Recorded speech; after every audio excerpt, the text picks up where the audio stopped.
cold balls. Yeah, that's hello friends, ನಾನು ಮಳವಳ್ಳಿ ಮಂಜ. ಈ ವಿಡಿಯೋದಲ್ಲಿ ಏನಪ್ಪಾ ಅಂದ್ರೆ ಒಂದು ಇನ್ಫಾರ್ಮೇಶನು ಲೋನ್ ಬಗ್ಗೆನೆ.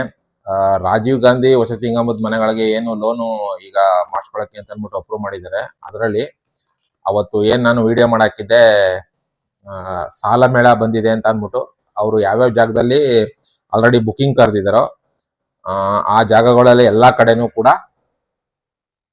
ಫೈನಾನ್ಸ್ ಕಂಪ್ನಿಯವರು ಬಂದಿದ್ರು. ಬಟ್ ನಾನು ಒಬ್ರು ಹೋಗಿದ್ರು, ನಮ್ಮ ಕಡೆಯವರು, ನಮ್ಮ ಪರಿಚಯದವರು ಒಬ್ರು ಹೋಗಿದ್ರು.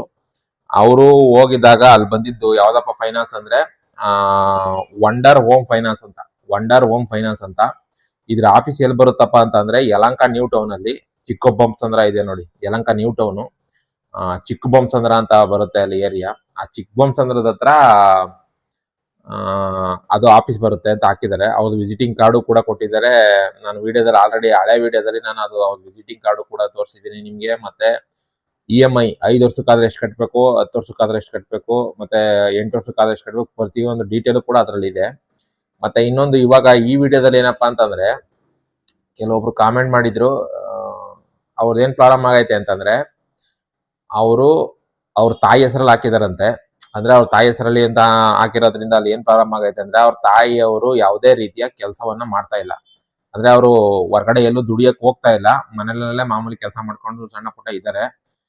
ಅಲ್ಲಿ ಏನ್ ಪ್ರಾಬ್ಲಮ್ ಆಗೈತೆ ಅಂತಂದ್ರೆ ಅವ್ರ ಮಗ ಇದ್ದಾರೆ, ಬಟ್ ಇವ್ರು ಲಿಂಕ್ ಅಲ್ಲಿ ಇಲ್ಲ.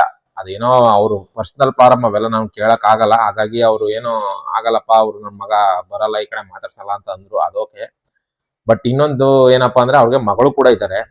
ಮಗಳು ಇದ್ದಾರೆ, ಅವರು ಕೂಡ ಕೆಲ್ಸಕ್ಕೆ ಹೋಗ್ತಾ ಇದ್ದಾರೆ. ಬಟ್ ಇವಾಗ ಆ ಹೋಮ್ ಫೈನಾನ್ಸ್ ಅವ್ರಿಗೆ ನಾನೇ ಡೈರೆಕ್ಟ್ ಆಗಿ ಕಾಲ್ ಮಾಡಿ ಇದನ್ನ ಕೇಳ್ಬೇಕು ಅಂತ ಅಂದ್ಬಿಟ್ಟು ನಾನೇ ಡೈರೆಕ್ಟ್ ಆಗಿ ಕಾಲ್ ಮಾಡಿ ಕೇಳಿದೆ. ಕೇಳಿದ್ದಕ್ಕೆ ಅವರು ಇವಾಗ ಏನ್ ಹೇಳಿದ್ರಪ್ಪ ಅಂತಂದ್ರೆ ಜಸ್ಟ್ ಈ ತರ ಮಾಡಿದ್ರೆ ಅದ್ ಕೇಳ್ಬಿಟ್ಟೆ ನಾನು ವಿಡಿಯೋ ಮಾಡೋಣ ಫಸ್ಟ್ ತಿಳ್ಕೊಂಡು, ಸುಮ್ನೆ ವಿಡಿಯೋ ಮಾಡೋದು ಬೇಡ ಅಂದ್ಬಿಟ್ಟು ಫಸ್ಟೇ ತಿಳ್ಕೊಂಡೇ ಮಾಡ್ತಾ ಇದೀನಿ. ಅವರು ಮಗಳು ಅದು ಅಂತ ಅಂದಿದ್ದಕ್ಕೆ ಅವರು ಒಪ್ಲಿಲ್ಲ.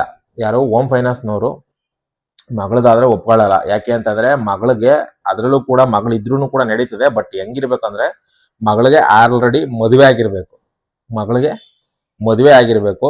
ಅವಾಗ ಏನ್ ಮಾಡ್ತಾರೆ, ಮಗಳದು ಮತ್ತೆ ಅವ್ರ ಹಸ್ಬೆಂಡ್ ಅಂದ್ರೆ ಮಗ ಮತ್ತೆ ಮಗಳು ಮತ್ತೆ ಅವ್ರ ಅಳಿಯ ಇಬ್ರದ್ದು ಸೇರಿ ತಕೊಂಡು ಅವ್ರಿಬ್ರದ್ದು ಡೀಟೇಲ್ ತಕೊಂಡು ಅವ್ರಿಗೆ ಫೈನಾನ್ಸ್ ಕೊಡ್ತಾರಂತೆ. ಕೊಡಲ್ಲ ಅಂತ ಏನಿಲ್ಲ, ಕೊಡ್ತಾರೆ. ಬಟ್ ಏನಪ್ಪಾ ಅಂದ್ರೆ ಮಗ ಏನಾದ್ರು ಇದ್ರು ಓಕೆ, ಇಲ್ಲ ಅಂತಂದ್ರು ಓಕೆನೆ. ಮಗ ಇಲ್ಲ, ಯಾಕೆಂದ್ರೆ ಕೆಲವು ಗಂಡ್ಮಕ್ಳು ಇರಲ್ಲ, ಹಾಗಾಗಿ ಹೆಣ್ಮಕ್ಳು ಇದ್ರೂ ಓಕೆ. ಹೆಣ್ಮಕ್ಳು ಇದ್ರೂ ಕೂಡ ಅದ್ರಲ್ಲೂ ಕೂಡ ಹೆಣ್ಮಕ್ಳು ಇದ್ರೂ ಕೂಡ ಅವ್ರಿಗೆ ಮದುವೆ ಆಗಿರ್ಬೇಕು. ಮದುವೆ ಆಗಿ ಅವ್ರದ್ದು ಅಳಿಯ ಅಂದ್ರೆ ಮಗಳು ಯಾರ ಅಪ್ಲಿಕೇಶನ್ ಹಾಕಿರ್ತಾರೋ ಅವ್ರ ತಾಯಿ ಹೆಸರಲ್ಲಿ, ಅವ್ರ ಮಗಳು ಮತ್ತೆ ಅವ್ರ ಅಡಿನ ಹೆಸರಲ್ಲಿ ಅವ್ರಿಬ್ರು ಡೀಟೇಲ್ ತಕೊಂಡು ಅವರು ಹೋಮ್ ಫೈನಾನ್ಸ್ ಅವರು ಲೋನ್ ಕೊಡ್ತಾರಂತೆ. ಇಲ್ಲ ಅಂದ್ರೆ ಕೊಡಕ್ ಬರಲ್ಲ ಸರ್ ಅಂತ ಹೇಳಿದ್ರು. ನಾನು ಅದೇ ಹೇಳಿದೆ, ಬಟ್ ಈ ತರ ಆಗಿದೆ ಸರ್ ಪ್ರಾರಂಭ. ಅವರು ಮಗ ಇದ್ದಾರೆ, ಬಟ್ ಅವ್ರ ಜೊತೆ ಲಿಂಕ್ ಇಲ್ಲ ಸರ್. ಇವಾಗ ಬೇರೆ ಏನೋ ಪ್ರಾರಂಭ ಆಗಿದೆ, ಅವ್ರ ಫ್ಯಾಮಿಲಿ ಪ್ರಾಬ್ಲಮ್, ಅವೆಲ್ಲ ನಾವು ಕೇಳಕ್ ಆಗಲ್ಲ ಅಂತ ಹೇಳಿದೆ. ಬಟ್ ಅವ್ರಂದ್ರು ಇದ್ರೂ ಕೂಡ ನಡೀತದೆ, ಬಟ್ ಮಗಳಿಗೆ ಮದುವೆ ಆಗಿರ್ಬೇಕು. ಮದುವೆ ಆಗದೆ ಇರೋ ಮಕ್ಕಳಿದ್ರೆ ಆಗಲ್ಲ. ಏನಕ್ಕೆ ಅಂತಂದ್ರೆ ಅವರು ಕೂಡ ಸಿಂಗಲ್ ಆಗಿರ್ತಾರೆ. ಯಾಕೆಂದ್ರೆ ಅಪ್ಲಿಕೇಶನ್ ಹಾಕಿರೋ ಅವ್ರ ತಾಯಿ ಕೂಡ ಸಿಂಗಲ್ ಆಗಿರ್ತಾರೆ. ಈಗ ಇಲ್ಲಿ ಇವರು ಅವ್ರ ಮಗಳೇನಿದ್ದಾರೆ ಅವರು ಕೂಡ ಸಿಂಗಲ್ ಆಗಿರ್ತಾರೆ. ಹಾಗಾಗಿ ಅವ್ರಿಗೂ ಕೊಡಕ್ ಬರಲ್ವಂತ. ಯಾಕೆಂದ್ರೆ ಒಬ್ರಿಗೊಬ್ರು ನಾಮಿನೇಟ್ ಆಗಿರ್ತಾರೆ, ಅಂದ್ರೆ ನಾಮಿನೇಷನ್ ಆಗಿರ್ತಾರೆ. ಅಂದ್ರೆ ಅವ್ರ ತಾಯಿಗೆ ಮಗಳು ನಾಮಿನೇಷನ್ ಆಗಿರ್ತಾರೆ, ಮಗಳಿಗೆ ಅಳಿಯ ನಾಮಿನೇಷನ್ ಆಗಿರ್ತಾನೆ. ಈ ರೀತಿ ಅವರು ಮಗಳಿಗೆ ಮದುವೆ ಆಗಿದ್ರೆ ಮಾತ್ರ ಕೊಡಕ್ ಸಾಧ್ಯ ಅಂತಂದ್ರು. ಯಾಕೆ ಅಂತಂದ್ರೆ ಅವ್ರ ಉದ್ದೇಶ ಇಷ್ಟೇನೆ, ಅಂದ್ರೆ ಏನಾದ್ರು ಮಧ್ಯದಲ್ಲಿ ಏನೇ ಪ್ರಾರಂಭ ಆದ್ರೂ ಕೂಡ EMI ನಿಲ್ಬಾರ್ದು, ಕಂಟಿನ್ಯೂ ಆಗ್ಬೇಕು ಅನ್ನೋ ಉದ್ದೇಶದಿಂದ ಅವರು ದುಡ್ಡಿಗೆ ಅವರು ತಗೊಂಡಿದ್ದಾರೆ. ಅದ್ ಬಿಡಿ, ಅದೊಂದು ವಿಚಾರ. ಹಾಗಾಗಿ ಇದು ಯಾರೋ ಒಬ್ರು ಕಾಮೆಂಟ್ ಮಾಡಿದ್ರಿಂದ ಈ ವಿಡಿಯೋ ಮಾಡಿದೆ. ಹಾಗಾಗಿ ನಿಮ್ಗೆ ಏನಾದ್ರು ಗಂಡ್ ಮಕ್ಳಿಲ್ಲ ಹೆಣ್ಮಕ್ಳಿತ್ತು ಅಂತಂದ್ರೆ ಆ ಹೆಣ್ಮಕ್ಳದು ಕೂಡ ನಡೀತದೆ. ಬಟ್ ಅವ್ರು ಮದುವೆ ಆಗಿದ್ರೆ ಮಾತ್ರ, ಮದುವೆ ಆಗಿಲ್ಲ ಅಂದ್ರೆ ನಡೆಯಲ್ಲ. ಯಾಕೆಂದ್ರೆ ಅವರು ಕೂಡ ಸಿಂಗಲ್ ಆಗಿತ್ತು ಅಂತಂದ್ರೇನೆ ಅಂದ್ರೂ ಅವರು ಕೊಡಲ್ಲ. ಅವ್ರು ಕೆಲಸ ಮಾಡ್ತಿರ್ಲಿ, ಓಕೆ ಕೆಲಸ ಮಾಡ್ತಾ ಇದ್ದಾರೆ, ಬಟ್ ಅವ್ರಿಗೆ ಮದುವೆ ಆಗಿಲ್ಲ. ಹೆಣ್ಮಕ್ಳಿಗೆ ಮದುವೆ ಆಗಿಲ್ಲ ಅಂದ್ರೆ ಕೊಡಲ್ಲ. ಇದೊಂದು ವಿಚಾರ. ಇನ್ನೊಂದು ವಿಚಾರ ಏನಪ್ಪಾ ಅಂತಂದ್ರೆ ಸಿವಿಲ್ ಸ್ಕೋರ್ ಕಮ್ಮಿ ಇದ್ರೆ ಲೋನ್ ಆಗಲ್ಲ ಅಂತ ಅನ್ಬಿಟ್ಟು ಅಂತ ಕೆಲವೊಂದು ಬ್ಯಾಂಕುಗಳಲ್ಲಿ ಫೈನಾನ್ಸ್ ಕಂಪ್ನಿಗಳು ಕೂಡ ಹೇಳಿದ್ರು. ಅದಕ್ಕೆ ಕೇಳೋದಕ್ಕೆ ಅವರು ಅದಕ್ಕೂ ಏನಪ್ಪ ಹೇಳಿದ್ರು ಅಂದ್ರೆ ಅದನ್ನು ಕೂಡ ಕೇಳಿದೆ, ಸರ್ ಈ ತರ ಸಿವಿಲ್ ಸ್ಕೋರ್ ಕಮ್ಮಿ ಇರ್ತದೆ ಕೆಲವ್ರಿಗೆ, ಅಂತವ್ರಿಗೆ ಲೋನ್ ಸಿಗಲ್ವಲ್ಲ, ಏನ್ ಮಾಡೋದು ಅಂತ ಅವ್ರನ್ನ ವಿಚಾರಿಸಿದೆ. ಅದಕ್ಕೆ ಅವ್ರೇನ್ ಹೇಳಿದ್ರಪ್ಪ ಅಂತಂದ್ರೆ ನಿಮ್ ಸಿವಿಲ್ ಸ್ಕೋರ್ ಜಾಸ್ತಿ ಆಗ್ಬೇಕು ಅಂತಂದ್ರೆ ನೀವು ಜಾಸ್ತಿ ಬ್ಯಾಂಕ್ ಅಲ್ಲಿ ಟ್ರಾನ್ಸಾಕ್ಷನ್ಗಳು ಮಾಡ್ಬೇಕು. ಅಂದ್ರೆ ಟ್ರಾನ್ಸಾಕ್ಷನ್ ಅಂದ್ರೆ ಏನಿಲ್ಲ, ಈಗ ನಿಮ್ದೊಂದು ಅಕೌಂಟ್ ಇರ್ತದೆ ಅನ್ಕೊಳ್ಳಿ, ಯಾವ ಬ್ಯಾಂಕ್ ಆದ್ರೂ ಓಕೆ, ರಾಷ್ಟ್ರೀಕೃತ ಬ್ಯಾಂಕ್ ಆದ್ರೂ ಓಕೆನೆ, ಇಲ್ಲ ಅಂತಂದ್ರೆ ಗ್ರಾಮೀಣ ಬ್ಯಾಂಕ್ಗಳಾದ್ರೂ ಓಕೆನೆ. ಅದರಲ್ಲಿ ನೀವು ನಿಮ್ಮ ಅಮೌಂಟ್ ತಗೊಳ್ಳೋದು ಅಥವಾ ಅಮೌಂಟ್ ಹಾಕೋದು, ಈ ತರ ಬೇರೆ ಕಡೆಯಿಂದ ಎಲ್ಲ ಒಂದು ಅಮೌಂಟ್ ಬರುತ್ತೆ, ನೀವು ಒಂದು ಅಮೌಂಟ್ ಡ್ರಾ ಮಾಡ್ಕೊತೀರಾ, ಮತ್ತೆ ಇನ್ನೊಂದ್ ಕಡೆಯಿಂದ ಇಲ್ಲಾಂದ್ರೆ ನೀವು ಅಮೌಂಟ್ ಹಾಕ್ತೀರಾ, ಬೇರೆ ಕಡೆ ಎಲ್ಲೋ ಒಂದ್ ಕಡೆ ನಿಮ್ಮ ಮಗನ ಯಾರೋ ಇನ್ನೊಬ್ರು ATM ಕಾರ್ಡ್ ತಗೊಂಡೋಗಿ ಡ್ರಾ ಮಾಡ್ಕೊತಾರೆ. ಈ ತರ ಟ್ರಾನ್ಸಾಕ್ಷನ್ಗಳು ಜಾಸ್ತಿ ನಡೆದಷ್ಟು ನಿಮ್ಮ ಸಿವಿಲ್ ಸ್ಕೋರು ಜಾಸ್ತಿ ಆಗುತ್ತೆ. ಅದೊಂದು. ಇನ್ನೊಂದು ಯಾವ್ದಪ್ಪ ಅಂದ್ರೆ ನಿಮ್ಮ ಹತ್ರ ಏನೋ ಕ್ರೆಡಿಟ್ ಕಾರ್ಡ್ ಇತ್ತು ಅಂದ್ರೆ ಕ್ರೆಡಿಟ್ ಕಾರ್ಡ್ ಅಂದ್ರೆ ಗೊತ್ತಿರುತ್ತೆ ಕೆಲವ್ರಿಗೆ, ಡೆಬಿಟ್ ಕಾರ್ಡ್ ಬೇರೆ ದುಡ್ಡು ತಗೊಳ್ಳೋದು, ಕ್ರೆಡಿಟ್ ಕಾರ್ಡ್ ಅಂದ್ರೆ ಅದರಲ್ಲಿ 30,000, 50,000, 1 ಲಕ್ಷ ಈ ತರ ಲಿಮಿಟೇಷನ್ ಕೊಟ್ಬಿಟ್ಟು ಬ್ಯಾಂಕ್ ಅವರು ಯೂಸ್ ಮಾಡಿ ಅಂತ ಬಿಡ್ತಾರೆ. ಅಂದ್ರೆ 90 ದಿನವರೆಗೂ ಅದಕ್ಕೆ ಟೈಮ್ ಇರುತ್ತೆ, ಅಂದ್ರೆ 3 ತಿಂಗಳು. ಅಷ್ಟೊಳಗಡೆ ನೀವು ನಿಮ್ಗೆ ಎಷ್ಟು ಬೇಕೋ ಅಷ್ಟು ಉಪಯೋಗಿಸ್ಕೊಂಡು ಮತ್ತೆ ಅದೇ ದುಡ್ಡನ್ನ ಬ್ಯಾಂಕ್ಗೆ ಕಟ್ಬಿಡ್ಬೇಕು. ಕಟ್ಲಿಲ್ಲ ಅಂತಂದ್ರೆ ಅದನ್ನ EMI ಆಗು ಕೂಡ ಕನ್ವರ್ಟ್ ಮಾಡ್ಕೋಬಹುದು. ತಿಂಗ ಎಷ್ಟು ಕಟ್ತೀವಿ ಅಂದ್ಬಿಟ್ಟು ಅದು EMI ಆಗು ಕನ್ವರ್ಟ್ ಮಾಡ್ಕೋಬಹುದು. ಸ್ವಲ್ಪ ಇಂಟ್ರೆಸ್ಟ್ ಸೇರಿಸಿ ಅವರು EMI ಆಗಿ ತಗೋತಾರೆ. ಇಲ್ಲ ಅಂದ್ರೆ ನಮ್ಮ ಹತ್ರ ಟೋಟಲ್ ಅಮೌಂಟ್ ಇದೆ 33 ತಿಂಗಳು ಆದ್ಮೇಲೆ ಅಂತಂದ್ರೆ ಡೈರೆಕ್ಟ್ ಆಗಿ ಅಮೌಂಟ್ ನೀವು ಕಟ್ಬಹುದು. ಒಂದಿಷ್ಟು ಇಂಟ್ರೆಸ್ಟ್ ಬಂದ್ಬಿಟ್ಟು ಅದ್ರ ಮೇಲೆ ಹಾಕಿ 1 ಪೈಸೆನೋ ಏನೋ ಹಾಕಿ ಅವರು ತಗೋತಾರೆ ಇಂಟ್ರೆಸ್ಟ್. ಆ ತರ ಅದು ಕ್ರೆಡಿಟ್ ಕಾರ್ಡ್ ಇರುತ್ತೆ. ಆ ಕ್ರೆಡಿಟ್ ಕಾರ್ಡ್ ಬಿಲ್ಗಳನ್ನ ಕರೆಕ್ಟ್ ಆಗಿ ಕಟ್ಟಿರ್ಬೇಕು.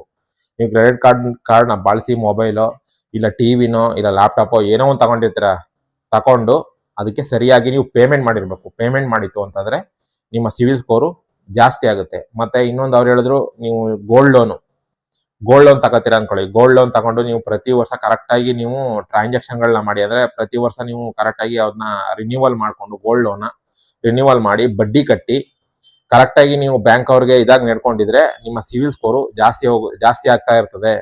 ಇದ್ರಲ್ಲಿ ಏನಪ್ಪಾ ಒಂದು ಮೇನ್ ಇಂಪಾರ್ಟೆಂಟ್ ಅಂದ್ರೆ, ನೀವು ಬ್ಯಾಂಕ್ ನಲ್ಲಿ ಯಾವುದೇ ಲೋನ್ ತಗೊಂಡ್ರು, ಪ್ರತಿಯೊಂದು ಪರ್ಸನಲ್ ಲೋನ್ ಆಗ್ಬೋದು, ಹೋಮ್ ಲೋನ್ ಆಗ್ಬೋದು, ಅಥವಾ ಗೋಲ್ಡ್ ಲೋನ್ ಆಗ್ಬೋದು, ಅಥವಾ ಇನ್ನು ಪ್ರತಿಯೊಂದು ಬೇರೆ 2 ವೀಲರ್ ಲೋನ್ಗಳಾಗ್ಬೋದು, ಯಾವುದೇ ರೀತಿಯ ಪ್ರತಿಯೊಂದು ಲೋನ್ ತಗೊಂಡ್ರು ಕೂಡ ನೀವು ಕರೆಕ್ಟ್ ಆಗಿ ಅದಕ್ಕೆ EMI ಕಟ್ಕೊಂಡು ಇಲ್ಲ ಪೇಮೆಂಟ್ ಮಾಡ್ಕೊಂಡು ಇಂಟ್ರೆಸ್ಟ್ ಪೇ ಮಾಡ್ಕೊಂಡು ಕರೆಕ್ಟ್ ಆಗಿ ಹೋಯ್ತು ಅಂದ್ರೆ ನಿಮ್ಮ ಸಿವಿಲ್ ಸ್ಕೋರು ಹೈ ಆಗುತ್ತೆ.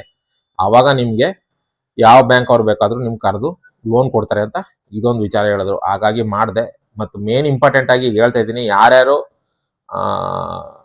ಅವ್ರ ತಂದೆ ತಾಯಿಗಳ ಹೆಸರಲ್ಲಿ ಹಾಕಿದ್ದೀರಾ ಅವ್ರಿಗೆ ಒಂದು ಇಂಪಾರ್ಟೆಂಟ್ ಮ್ಯಾಟ್ರ್ ಏನಪ್ಪಾ ಅಂದ್ರೆ ಇದೆ, ನಿಮ್ಗೆ ಏನಾದ್ರು ಗಂಡು ಮಕ್ಳಿಲ್ಲ ಅಂದ್ರೆ ಹೆಣ್ಮಕ್ಳದ್ದು ನಡೀತದೆ, ನಿಮ್ಗೆ ಹೆಣ್ಮಕ್ಳದ್ದು.